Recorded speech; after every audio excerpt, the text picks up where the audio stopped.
Okay. Ayan. Nagpatawag ng meeting si Chairman Inocentes. Hindi umatin niya si GM na Sansiano, pati si Executive Director Lito Berhel de Dios. Mga ano pala to may mga application para maging chairman ng MMDA. Ayan. Okay. So siyempre, ang apektado yung mga empleyado. Totoo yun. Di ba? Lalo na yung mga traffic enforcer natin.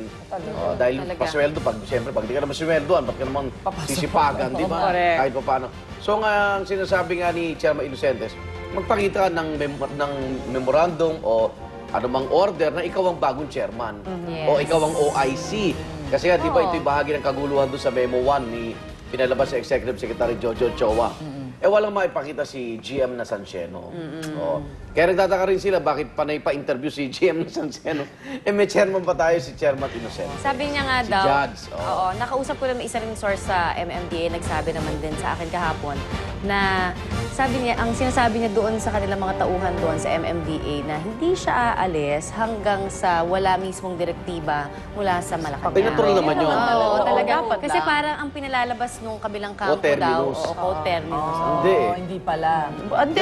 Dapat ayusin nila yung sweldo. Vice Mayor Erice ng Caloocan yung pwesto. Ang problema, MMDA yan eh. Ang kausap mo mga mayor. Ilalagay mo vice mayor, mga piloso pa rin yung mga alkalde. Pag meeting ng council niyan, siguro nagdalawang isip na rin yung mama, di ba? Pero maganda naman maayos ngayon yung MMDA sa kahit paano sa ilalim ni Judge, di ba? Kahit paano tingnan natin, may mga naiipin dyan. Sina Cesar Lacuna, din yan, vice chairman yun. Pero nagulat sila na kung sino-sino pala interesado sa chairmanship ng MMDA. Wow. So lahat sila competing against each other din. Pero kawawa talaga yung mga... Kaya alam, huwag naman sana nagsisiraan. Yes. Ako na OIC o kaya hindi nyo nauuto. Kaya nga dito may programa sila sa DCWB, di ba? Yung sinabi ni Chairman Inocentes na siya'y dadalo sa program, hindi nagsiputan yung iba. Ay, ano ba naman yun? Maapektuhan po yung service. Di ba dapat Parang operation na dahil bago na kasi nga gusto nga harapan na Kasi pag nakatalikod, ako IC dito, parang yun yata yung sinasabi ni GM. Okay. Tuloy tayo. Mahirap talaga na may paksyon. Anyway, saka ganyan ang pwes sa gobyerno, ha? Oo, Parang ginto ngayon yan. Ito pa ang matatapang na mga hirit. Ang una mula sa bagong luklok na hepe naman ng NBI. This is Magtanggol Gandula, not Pampilo Lacson. Pero malaman ang pahayag ni NBI Chief Gandula sa kanyang formal na pag-upo sa pwesto. Nang pangalanan pa lang kasi siya ng palasyo para hawakan ng NBI, kine-question na ng ilan ang kanyang kakayahan. At naungkat pa ang pagiging bata niya ni Senador Panfilo Lacson ng Estrada Administration. Baka raw maapektuhan ang paghawak ng NBI sa kaso ng senador kaugnay ng Deser Corbito double murder case at ang pagtugis nito sa pagtatago pa rin ni Lacson. Pero pagtitiyak na ni Gandula sa kulungan ng NBI, idediretso ang senador. Bakit? Kasi At kung si NBI Chief Gandula, na abangan natin yung action niya, di ba? May matapang na hirit, ganun din ang ating ombudsman.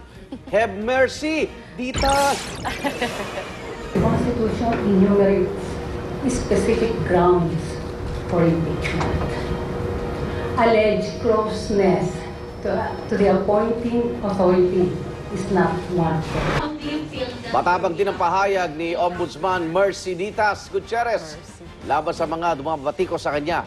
Lalo pat wala namang magagawa mga ito dahil maalis lang siya sa pwesto sa pamagitan po ng impeachment. Binasa pa niya Hanggang December 2012 ang kanyang termino. Wala naman daw siyang naandamang pressure mula sa Malacanang para mag-resign. Tinanggi ni Gutierrez na tinutulugan niya ang mga reklamo o kaso laban sa pamilya Arroyo. Ito ay nag-ugat sa pagiging magkaklase kasi ni Ombudsman Gutierrez at the First Gentleman Mike Arroyo. Kung wala mong pressure sa Malacanang, ang pressure mo sa taong bayan.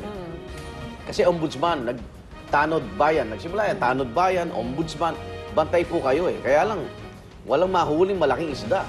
Kahit nakitang-kita na yung paglustay ng pera ng bayan, ano pong ginagawa Tawa nga ako doon sa reaksyon ng isa niyang empleyado, di ba? Kayo kasi! Yung CC Media. Yung media, kayo kasi. Ano ba i-report namin? Wala kayong ginagawa.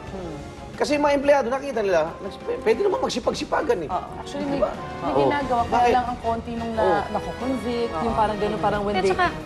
Parang ang nangyayari, parang kaya tuloy nagkakaroon ng, kumbaga parang issue tungkol sa pagiging magkaklase o malapit niya sa mga arroyo. Eh kasi nga naman maraming mga kaso, 'di ba, na hindi naman parang umuusad. So, tignan natin Hindi kung naman talagang dinidismiss, hindi rin ina-action. Hindi na in-action, hindi umuusad. Tingnan mo yan, It's up yung to her abono, kung gusto ngayon niya. lang. Di ba? Ngayon lang, bigla sinama pa si Sito Lorenzo. So nasa sa kanya, delikadesa na lang ang issue natin kung aalis siya o hindi. Naku, parang Kumbaga, tinanggal yata sa diksionaryong Pilipino. 2012 pa eh. Ang delikadesa, inalis eh. Pinalitan niya ng garapal. Parang, Tsaka giniit na talagang hindi siya aalis eh. Well, kasi siguro feeling niya pag umalis siya, it's a guilt, admission of guilt, di ba? Samantala, balita lang pag sa pinag-uusapan. Japan, Oh, di ba yung mga... magpapakamatay. Oo, naghaharakiri sila. Oo, harakiri. Samantala, balita lang pinag-uusapan pa rin sa buong mundo ang masayang pagbabalik Espanya ng La Roja National Football Team ng Spain, ang team ni Connie Sison. Ano nagkampiyon po sa 2010 FIFA na sa World Celtics Cup. Anyway, nasa cloud9 ng buong Espanya sa kanilang pagkapanalo sa pinakamimiting wild party. Tropeo sa buong mundo. Kaya naman ang kanilang mga pambatong manlalaro, pinarangalan at binigyan ng magarbong victory parade sa Madrid, kung saan libu-libong Espanyol ang nakisaya sa mga lansangan.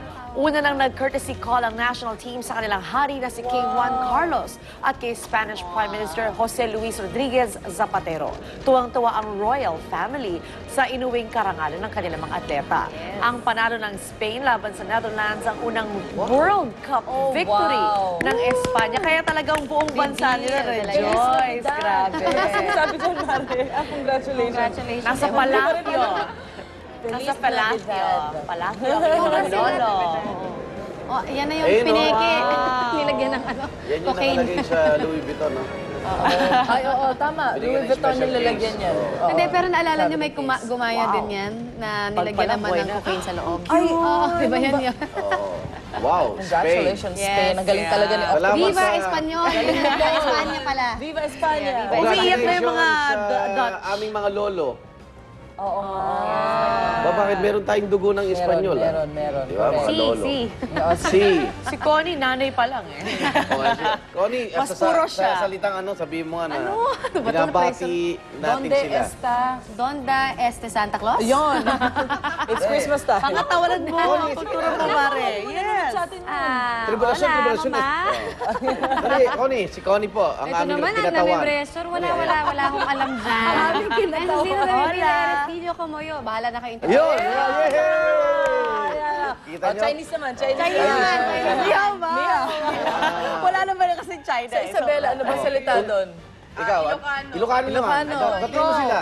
Pati mo yung mga Espanyol. Oo. Kakapsat, sabihin mo kakapsat. Yan. Tundo naman. Tondo naman. Ay, Tondo naman. Aligmatitang mo, lamagutang mo po, deng ka, bukeke. Okay.